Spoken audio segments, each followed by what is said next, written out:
તો સ્ટોક્સ पे जो आज ઘણી બધી કંપનીના રિઝલ્ટ આવવાના છે એના પર તો ફોકસ છે, પણ જે આવી ગયા છે એના પર શરૂઆત કરીએ તો શરૂઆત ઇન્ફોસિસ આઈટી કંપનીથી કરીએ, જે પણ નંબર્સ આવ્યા હતા અને પહેલાં જ આપણે અનુમાનમાં કીધું હતું જે પણ નંબર્સ છે નંબર્સ આપણને જોઈશું વીકર સાઈડ જ જોવા મળશે અને ઓલમોસ્ટ જે પેપરમાં જોવા બી મળ્યા. ગઈકાલે બી આપણે અનુમાનમાં વાત કરી હતી ઇન્ફોસિસ ઓવરઓલ જો તેની પેટ જો પ્રોફિટ આફ્ટર ટેક્સ 9% આજુબાજુ ઘટ્યો, 7,790 કરોડ આજુબાજુ. આવક ઇવન જો 4% આજુબાજુ આવક ઘટી છે. એબિટ સામે જો તો ત્યાં બી જો તો 4.3% આજુબાજુ એબિટ વધ્યા છે, પણ સામે માર્જિન આપણે કીધું હતું ફ્લેટ સ્થિર સાઈડ જોવા મળશે. સેમ અહીંયા માર્જિન જોઈશું તો ફ્લેટ સાઈડ જ જોવા મળે.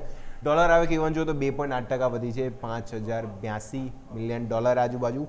પણ સામે જે જોઈશું તો જે મેનેજમેન્ટ ચેન્જીસ બી છે કે બોર્ડે જે આશિષ કુમાર દાસ છે 1 એપ્રિલ 2087 મેનેજિંગ ડિરેક્ટર તરીકે અહીંયાથી નિયુક્ત થશે. અને જે મેઇન એમને કહીએ તો કોન્સ્ટન્ટ કરન્સી ત્યાં જો તે જે અનુમાન હતું એના આજુબાજુ પણ જોઈશું થોડું અહીંયાથી ટેસ્ટ જોવા મળે છે, એટલે જો એડીઆરમાં સીધો ઘટાડો જોવા મળ્યો અને ઇન્ફોસિસના રિઝલ્ટ બી ગયા તો જે અનુમાન છે એના આજુબાજુ આપણને થોડા વીકનેસ સાઈડ જ જોવા મળ્યા હતા. નેક્સ્ટ નિફ્ટીની કંપનીઓ જોઈએ તો ઇન્ટરગ્લોબ એવિએશન, ઇન્ડિગોના પરિણામ બી જો ખાસો આમ તો જો ઓન પેપર કહેવા જોઈએ તો ખાસો ઘટાડો છે, પણ જો અહીંયા એક વસ્તુ હાઇલાઇટ કરીએ તો જે એમનો નફો છે જે 2176 કરોડનો નફો હતો એની સામે 238 કરોડની ખોટ, કારણ કે જે Q4માં જે એમને જે વન ટાઈમ ઇન્કમ હતી એના લીધે જે વધ્યું હતું અને એના લીધે જો આ ક્યાં ને ક્યાં ખોટ આ ક્વાર્ટરમાં જોવા મળી છે. એટલે એના માટે બાકી જો ઇવન આવક 20% વધી છે, 20,496 કરોડથી 24,500 કરોડ આજુબાજુ આવક વધી છે. એબિટા 33% ઘટ્યા છે, એક ખરાબ વસ્તુ અહીંયા જોવા મળી 332 કરોડ આજુબાજુ. માર્જિન ઇવન તો જો અડધા થઈ ગયા છે, 28%થી ઘટીને 15% આજુબાજુ. અને જેમનો વિમાન ઇંધણ ખર્ચ છે એ અહીંયા વધ્યો, 5,800 કરોડ હતો 86% વધીને 10,800 કરોડ. ત્યાં પરિસ્થિતિ ગડબડાઈ કે જે કોસ્ટ વધી ગયો, જે ઇંધણ આપણે વાત કરીએ એવિએશન ફ્યુલના લીધે સતત આપણને જોઈશું અહીંયા એ જોવા મળી.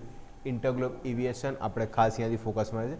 નેક્સ્ટ આપણે વાયદામાં જોઈએ તો સોના BLW, અહીંયા બી જે પણ નંબર્સ આવ્યા હતા નંબર્સ પોઝિટિવ છે. ઓલમોસ્ટ જો નફો 46% આજુબાજુ વધ્યો છે, 178 કરોડ. આવક ઇવન જો 52%થી જમ્પ થઈ છે. અહીંયા જે પ્રમાણે નંબર્સ અને અનુમાનિત લોકો માન્યું હતું એ પ્રમાણે નંબર્સ જોવા મળે છે. 52% આજુબાજુ વધી છે.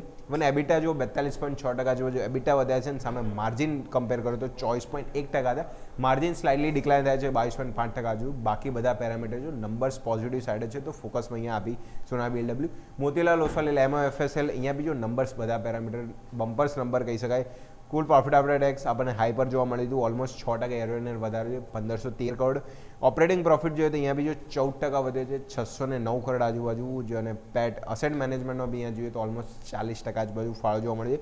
કુલ EM બી જોઈએ તો EMમાં સતત વધારો 31% આપણને શું EMમાં ગ્રોથ થયો છે, 2.12 લાખ કરોડ આજુબાજુ.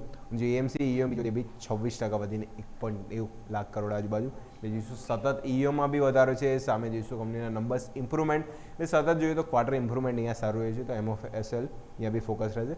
નેક્સ્ટ કેશની કંપનીમાં જોઈએ તો થાઇરોકેર, હેલ્થ રેટ અને હેલ્થ અને ફાર્મા સ્ટોક 2 દિવસથી ફોકસમાં હતા.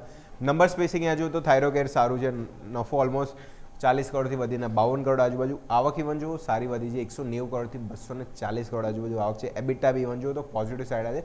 માર્જિન થોડા પોઝિટિવ થાય છે, પણ ઇવન નંબર સ્પેસિફિક કહે તો સારા નંબર છે અહીંયા જોવા મળે છે. મીશો અહીંયા જો નો ડાઉટ કંપની સતત ખોટમાં છે, પણ એમાં ઇમ્પ્રુવમેન્ટ કરે છે સતત. જો લાસ્ટ ક્વાર્ટરમાં આપણે હાઇલાઇટ કર્યું હતું કે ખોટ કંપની સતત એનું ઘટાડી રહી છે, નવા એક્સપાન્શન કરી રહી છે, એના લીધે જો કંપનીની સતત અહીંયા જો ખોટ વધી રહી છે, નફામાં ઇમ્પ્રુવમેન્ટ થઈ રહ્યું છે. ખોટ ઓલમોસ્ટ 289 કરોડથી ઘટીને 132 કરોડ આવી. આવક 48% વધી છે, 3,312 કરોડ. એટલે જો શું આવકમાં મેઇન ઇમ્પ્રુવમેન્ટ એના લીધે જોવા મળી. એબિટા લોસ બી ઘટ્યું છે 264 કરોડથી 220 કરોડ આજુબાજુ. Q2માં જોઈશું જે ન્યૂ બિઝનેસ જે વોલ્યુમ છે ત્યાં બી જો અહીંયા વધારો જોવા મળી શકે છે. જે બ્લોકબસ્ટર સેલ છે Q2 અને Q3 એટલે આગળનું આઉટલુક બે લોકો આપ્યું છે કે ત્યાં થોડુંક આપણને રિકવરી વધારે, આવક બી અહીંયાથી વધવાના ચાન્સીસ છે અને માર્જિનમાં પણ ઇમ્પ્રુવમેન્ટ જોવા મળી શકે છે. અને Q2 Q3 જોઈશું ગ્રોથ મૂલ્યાંકન બી એ લોકોએ પોઝિટિવ લઈને ચાલ્યા છે, તો મીશો બી અહીંયાથી ફોકસમાં રહેશે. નેક્સ્ટ સાયન્ટ, અહીંયા બી જો લાસ્ટ કેશના રિઝલ્ટ પર આપણે ફોકસ કરીએ તો ત્યાં જો નફો ઓલમોસ્ટ ડબલ થયો, 56 કરોડથી વધીને 108 કરોડ આજુબાજુ. આવક 1927 કરોડથી વધીને 2,076 કરોડ. એટલે 60 અહીંયા જો પરિણામ સારા છે.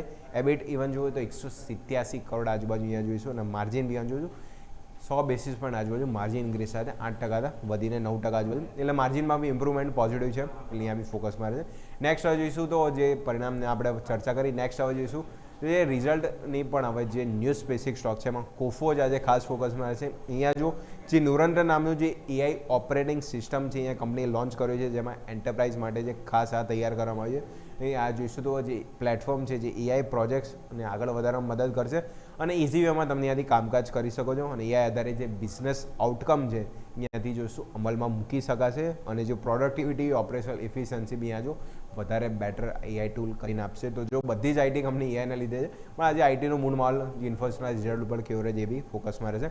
લાસ્ટ સેડ ઓફ એક્સ અહીંયા જો બ્લોક ડીલ થવાની છે એ જો તો આઈટ્રોડ્સ, ફ્લિપકાર્ટ અને આઈઆઈએમ ઇન્ડિયા ફંડ છે સેડ ઓફ એક્સમાં પોતાની હિસ્સેદારી વેચવા જઈ રહ્યા છે. બ્લોક ડીલ દ્વારા જોઈશું 1000 કરોડથી વધુના શેર અહીંયાથી વેચવાના છે અને ફ્લોર પ્રાઇસ જો 197 રૂપિયા પ્રતિ શેર આજુબાજુ. કરંટ માર્કેટ પ્રાઇસ 220 ચાલે છે, એનાથી ડિસ્કાઉન્ટ રેટ પર છે તો દબાણ શક્ય છે કે આપણને સેડ ઓફ એક્સ પણ અહીંયાથી જોવા મળી શકે. તો ઘણા બધા સ્ટોક પર આજનું રિએક્શન જે આજે ઘણી બધી કંપનીના પરિણામ પણ આવવાના છે, પણ જો ઇન્ફોસિસ આજે આઈટી કંપનીઓ ખાસ ફોકસમાં છે, ક્રૂડ સ્ટોરી હાઇલાઇટેડ છે અને બીજા કેશના નંબર પર બી આજે રિએક્શન જોવા મળશે. યસ.